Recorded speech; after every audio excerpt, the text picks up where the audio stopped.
आप सबको नमस्कार। मैं हाजिर हूँ, आपका अपना दोस्त विक्रम, आपके ही अपने ही चैनल जी हाँ music live with Vikram Chhabra. Music live में जी हाँ संगीत की दुनिया के साथ हमेशा जुड़े रहने के लिए आप हमारा चैनल सब्सक्राइब करें और वीडियो पसंद आने पर लाइक कमेंट्स व शेयर जरूर करें, क्योंकि आपके लाइक्स, आपकी कमेंट्स हमें हौसला देते हैं और आपका प्यार, आपका स्नेह, आपकी मोहब्बत हमें बहुत मिल रही है। उसके लिए तहे दिल से मैं शुक्रिया अदा करता हूँ आप सभी का। जी हाँ, और यह चैनल एक अपने अपने विशेष चैनल है। इस चैनल पर आपको संगीत संबंधी ढेर सारी जानकारियाँ प्राप्त होती हैं।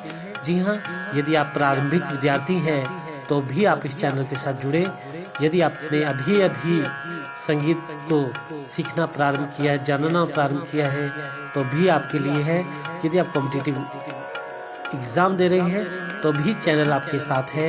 यदि आप संगीत के क्षेत्र में आगे बढ़ रहे हैं या संगीत की दिशा में कुछ करना चाहते हैं तो भी आप जुड़े रहिए हमारे साथ। जी हाँ, यदि अभी आपने इस चैनल को ज्वाइन किया है तो जरूर संगीत की जानकारियों के लिए आप इस चैनल को सब्सक्राइब करना मत भूलिएगा और नीचे दिए गए बेल आइकन पर प्रेस कीजिएगा ताकि सबसे पहले नोटिफिकेशन आप तक पहुँचे और आप हमसे जुड़ पाएँ और संगीत की विभिन्न जानकारियाँ ले पाएँ। जी हाँ, जैसे कि हमारा टॉपिक, हमारा विषय चल रहा था। जी हाँ, जो हमारे पिछले विद्यार्थी हैं जिन्होंने पिछला भाग सुना है जानते ही हैं कि आज हम बात कर रहे हैं तानपुरे पर। जी हाँ, तानपुरा भारतीय संगीत का मूल आधार, तानपुरा भारतीय संगीत की रीढ़, तानपुरा भारतीय संगीत की जान, तानपुरा। जी हाँ, तानपुरे संबंधी ढेर सारी जानकारियाँ हम आपके लिए लेकर उपस्थित है। आज फिर इस पर चर्चा करेंगे। चलिए देर न करते हुए बढ़ते हैं हम अपने विषय की ओर। जी हाँ, जैसा कि हमने बताया था तानपुरे के बारे में कि तानपुरे की जन्म के विषय पर संदेह है। जी हाँ, विद्वानों के ढेर सारे मत हैं, तो उन्हीं मतों के आधार पर हम इसका विवेचन करते हैं। जो भी रहा हो, लेकिन तानपुरा भारतीय संगीत की जान रही है। जी हाँ, स्वर देने के लिए यह बहुत महत्वपूर्ण वाद्य माना जाता है। ये तंत्र वाद्यों में से एक महान वाद्य भी इसको कहे तो कोई अतिशयोक्ति नहीं होगी। अपने आप में बहुत इम्पोर्टेंट वाद्य है। जी हाँ, शास्त्रीय गायक इसे बेखूबी प्रयोग में लाते हैं। और जब बेसिक हारमोनियम आप सीखते हैं और हारमोनियम से जब आप इसकी ओर बढ़ते हैं तो जी हाँ, जब आपको स्वर की समझ आ जाती है तभी आप इसकी ओर बढ़ते हैं, तभी आपके गुरुजन आपको तानपुरे की ओर अग्रसर करते हैं। जी हाँ, इसको जानने के लिए आपको स्वर का ज्ञान होना बहुत ज़रूरी है, क्योंकि स्वर के बिना आप इसमें नहीं जा सकते।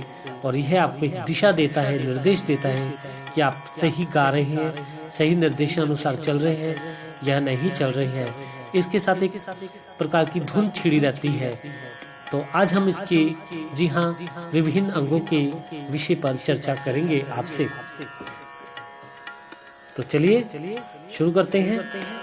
तानपुरा किन किन धातुओं से बनता है, इस विषय पर आपसे हम आज चर्चा करने जा रहे हैं। जी हाँ, इसमें कौन कौन सी धातुएं होती हैं। तो पहले बात करते हैं हम तुम्बा। जी हाँ, ये तुम्बा जो है सूखे तुम्बे का होता है। एक खोखला भाग होता है जो पीछे से गोल और आगे से चपटा आकार से बना होता है, और ये अंदर से खाली होता है, जिससे जो है स्वरों में झनकार पैदा होती है। जी हाँ, बिल्कुल सही सुना, इससे जो है स्वरों में झनकार पैदा होती है। अब मेरे पीछे ये जो तानपुर है इसकी आप वही सुन रहे हैं। इसमें जो एक अलग प्रकार की झनकार आ रही है वो इसी के कारण आ रही है। नंबर 2 आएगा डांड। जी हाँ, डांड या डंडा। जी हाँ, नंबर 2 डांड या डंडा। लकड़ी का खोखला लंबा सा डंडा होता है जिसे हम डांड कहते हैं। ये तुम्बे की जो नीचे से गोल और सामने से चपटा भाग होता है उससे जुड़ा रहता है, जिसके ऊपर से तारे गुजरती हैं, खुंटियाँ लगी होती हैं। जी हाँ, पर्दे लगे होते हैं, इसी को हम डांड कहते हैं। लंबा सा होता है, आपने ये तानपुरा देखा होगा और पिक्चर में भी आप इसको देख पा रहे होंगे। नंबर 3 तबली। जी हाँ, आपने बिल्कुल सही सुना। नंबर 3 तबली। तुम्बे के ऊपरी चपटे भाग की, जी हाँ, लकड़ी की एक लगी फट्टी को ही तबली कहते हैं। जी हाँ, तबली जो है ये तुम्बे के ऊपर ऊपरी जो भाग है उस पर लगी लकड़ी की फट्टी होती है, जिससे तबली कहते हैं। नंबर 4 गुड़च या घुरच। जी हाँ, नंबर 4 गुड़च या घुरच भी कहते हैं इसे। ये तबली से टिकी हाथी, जी हाँ, तबली पर टिकी हाथी दांत की एक बनी चौकी सी होती है, या तो हाथी की दांत की होती है या किसी धातु की बनी होती है, जो तानपुरे के चारों ओर, जी हाँ, जिस पर तार टिकाए जाते हैं, उसे हम क्या कहते हैं? घुड़च भी कहते हैं। जी हाँ, हम बात कर रहे थे घुड़च की। तबली पर टिकी हाथी दांत की एक बनी जो है क्या होती है? छोटी सी चौकी जैसी बनी होती है। इसे तानपुरे के चारों तरफ टिके जो तार है वो रहते हैं घुड़च के ऊपर, ठीक है, उसे हम घुड़च कहते हैं। नंबर 5 आता है लंगोट। जी हाँ, ये पहनने वाला लंगोट नहीं है तो ये लंगोट कौन सा है, आइए हम बताते हैं। तुम्बे के नीचे लकड़ी की फट्टी जिससे तार, जी हाँ, बांधे जाते हैं। जी हाँ, एक लंबी सी नीचे की तरफ लकड़ी की एक फट्टी होती है जिससे जो तार है बांधे जाते हैं, वह लंगोट कहलाते हैं। नंबर 6 गुल्लू। जी हाँ, नंबर 6 आपका आता है गुल्लू। डांड के तुम्बे के जोड़ का स्थान गुल्लू कहलाता है। जी हाँ, डांड और जो तुम्बे के बीच का जो स्थान होता है वह गुल्लू कहलाता है, जो जोड़ का स्थान होता है। उसके बाद आता है आपका नंबर 7 अट्टी या तारदान। जी हाँ, नाम से आपको स्पष्ट हो गया होगा, अट्टी या तारदान, जिस पर तारें बांधी जाती है। डांड की ऊपरी भाग पर हड्डियों की एक, जी हाँ, 2 छिद्रदार पट्टियां होती हैं, जिन में से तार निकाला जाता है और खूंटियों से बांधा जाता है। उसे अट्टी या तारदान कहते हैं। जी हाँ, फिर से बता देता हूँ, जो डांड होती है ना, ऊपरी वाला भाग होता है उसका, उसके ऊपर से एक हड्डियों का छिद्रदार पट्टियां लगी होती है, ठीक है, जिनमें से तार निकाल कर खूंटियों से बांधे जाते हैं। उसे अट्टी या तारदान भी कहते हैं। नंबर 8 खुंटियां। जी हाँ, बहुत महत्वपूर्ण काम है खुंटियों का, क्योंकि खुंटियों से ही जो तार बंधे होते हैं।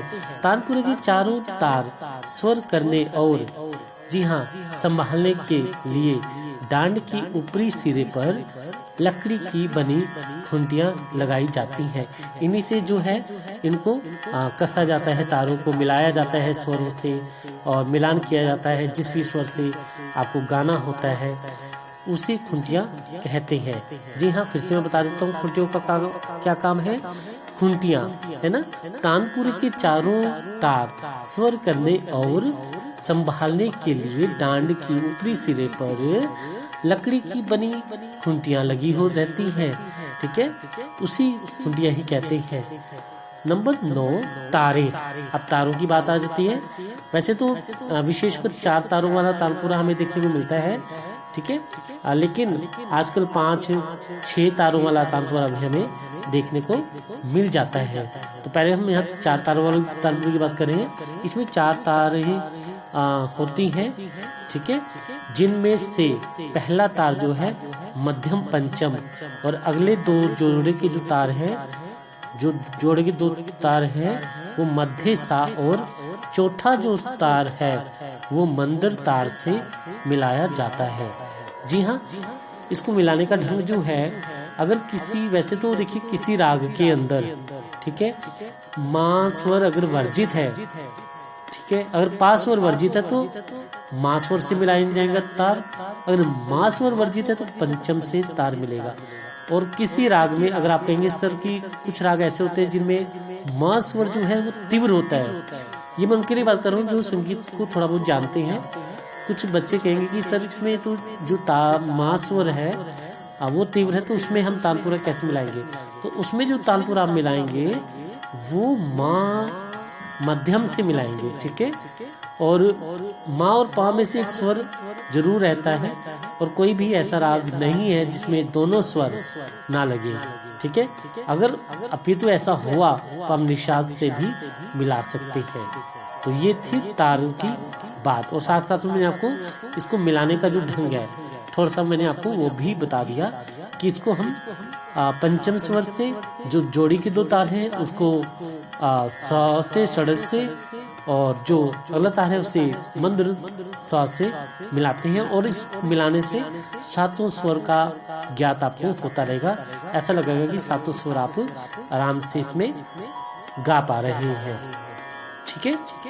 और इसमें जो है पहला तार पीतल का भी हो सकता है, और कुछ तानपुरों में जो है तांबे के भी तार हो सकते हैं। तो 10 नंबर 10 बात करें मन के। जी हाँ, आपने बिल्कुल सही सुना, मन के गुड़ से लंगोट तक के चारों तारों में जी मोती सा पिरोया जाता है, जिससे तारों के सूक्ष्म स्वतंत्र को ठीक किया जाता है, उसे हम मन के कहते हैं। जी नंबर 11 धागा। देखिए धागा इसे ज्वारी भी कह सकते हैं आप। धागे का अपना एक विशेष काम होता है।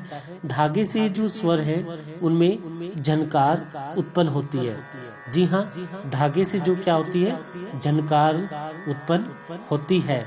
गुरुच पर टिके तार के नीचे से धागे को निकाला जाता है, और तारों में जो झनकार उत्पन्न होती है, ठीक है, वो इसी कारण होती है। इसे हम जवारी भी कहते हैं, और इसमें एक विशेष प्रकार के नियमों से मिलाया जाता है। तो ये आज हमने बात जो की है आपके साथ साझा, वह हमने तानपुरे के भागों को लेकर बात की है कि तानपुरा कैसे बना, और तानपुरा किन किन वस्तुओं से मिलकर बना है, और कितना विशेष इंस्ट्रूमेंट है आप जान चुके होंगे। जी हाँ, इसकी मिलाने की विधि मैंने आपको बताई दी है कि इसकी जो तार है, पहला अगर राग में जिस भी स्वर से आपने गाना है उसके पंचम से जोड़ी की तार सा से, फिर मंद्र सा से मिलाए जाते हैं। उससे आपको ऐसा लगेगा कि आपके सातों स्वर छिड़े होते हैं। आप मेरे पीछे ये धुन सुन पा रहे होंगे, ये एक विशेष प्रकार की धुन सिर्फ चलती जा रही है, इसी को हम तानपुरा कहते हैं। यह हमारे को स्वर देने के काम में आता है। तो आपको पता लग गया कि भारतीय संगीत में इस तानपुरे का कितना बड़ा योगदान है। जब हम प्रारंभ में विद्यार्थियों को संगीत सिखाते हैं तो हारमोनियम पर बेस सिखाते हैं, स्वर की समझ करवाते हैं। अगर आपको जब स्वर की समझ आने लग जाती है तो उसके बाद आपको तानपुरे पर हम स्वरों द्वारा अभ्यास करवाते हैं, और इससे आपके अंदर स्वरों का ज्ञान भी प्राप्त होता है। जी हाँ, अगर आप तानपुरे के साथ रियाज करेंगे, अगर तानपुरा आपके पास है नहीं है तो आज मोबाइल में भी बहुत सारी तानपुरे की आपको विभिन्न तरह की ऐप मिल जाएंगी, तो आप उसके साथ भी अपने हिसाब से स्वर को मिलान करके उसको गा सकते हैं। लेकिन तभी गाएं, अपने गुरु के निर्देश में गाएं, ऐसे ना गाएं, क्योंकि ऐसा गाना अर्थहीन हो जाएगा। क्योंकि आपको जो एक गुरु मार्गदर्शन दे सकते हैं वो सही दिशा बताएंगे कि आप किस स्वर से आपको गाना है। अगर आप संगीत की नॉलेज रखते हैं, ज्ञान रखते हैं, तो आप बेशक अपने तरीके से अपने तानपुरे में स्वर मिलाकर हारमोनियम के साथ आप उसको आसानी से गा सकते हैं। और इसका बैठने का तरीका भी थोड़ा सा अलग होता है। तो आपने देखा ही होगा तानपुरे की बैठक कैसे होती है, और इसकी जो बैठक होती है वो थोड़ी सी अलग होती है। और आजकल मेल और फीमेल तानपुरे भी आपको मिल जाते हैं। जो फीमेल तानपुरे होते हैं उनके जो तार होते हैं वह फुलादी होते हैं, क्योंकि फीमेल की आवाज़ जो है ऊंची होती है, तो इसलिए जो उनके लिए जो तारों का इस्तेमाल किया जाता है तानपुरे में वह फौलादी यानी कि ऊंची स्केल का किया जाता है। और बाकी आजकल विभिन्न स्केलों के भी तानपुरे आपको मार्केट के अंदर अवेलेबल है। तो भारतीय संगीत के अंदर तानपुरे का एक विशेष स्थान रहा है। और हमने आपको ये बता ही दिया था कि तंबूर नामक ऋषि थे गंधर्व, जिन्होंने इसका निर्माण किया, ऐसा माना जाता है। और तानपुर के साथ आप ओम का उच्चारण भी करेंगे तो आप हैरान मानेंगे कि आपके मन को एक अजब सी शांति प्राप्त होगी। जी हाँ, सुबह 4 से 7 का रियाज बहुत अच्छा है।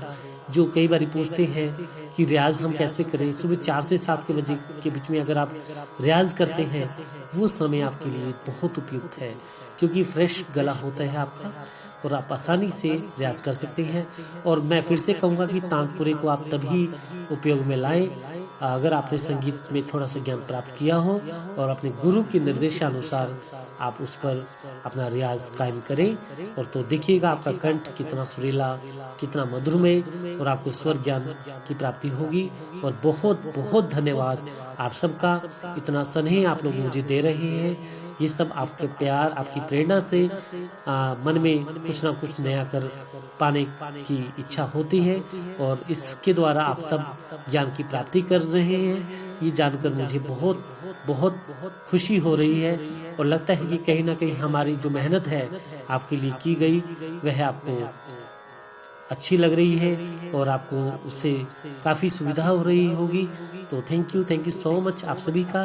यदि अभी आपने हमारा चैनल सब्सक्राइब नहीं किया तो जरूर सब्सक्राइब कीजिए, और इस वीडियो को कमेंट्स कीजिए, लाइक कीजिए, शेयर कीजिए, ताकि जी हाँ, ये बहती हुई धारा, ज्ञान की धारा जो है हमारे साथ साथ सब तक पहुँच पाए। और बहुत बहुत धन्यवाद आपको कहता हूँ। अब मुझे दीजिए इजाज़त, फिर मिलूंगा किन्हीं और जानकारियों के साथ। अब दीजिए अपने दोस्त विक्रम को इजाज़त। तब तक के लिए अपना ध्यान रखिएगा और संगीत की दुनिया के साथ हमेशा जुड़े रहिएगा। नमस्कार।